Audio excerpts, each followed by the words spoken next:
Hello বন্ধুরা, দেখো আজকে আমি কী মাছ রান্না করছি। এই মাছটার আমি ঠিক নাম জানি না। সবাই বলছে নাকি পটল মাছ।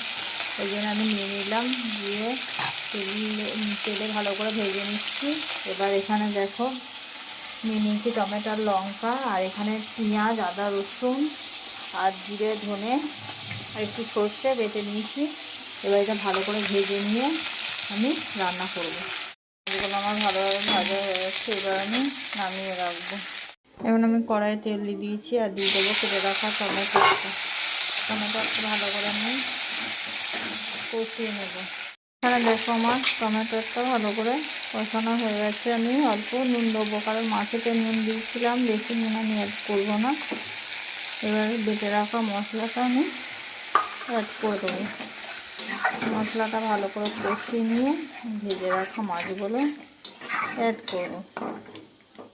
এভাবে মাছটা রান্না করে খেয়ে দেখো, তোমাদেরও ভালো লাগবে। এবার দেখো বন্ধুরা, আমার মশলাটা ভালো করে কষানো হয়ে গেছে। আমি ভেজে রাখা মাছগুলো দিয়ে একটু নেড়ে নিলাম আর একটু জল অ্যাড করে দেবো। তাহলেই আমার পটল মাছ ভাজা পুরো রেডি, ঝাল পুরো রেডি। এবার আমি নামিয়ে নেব।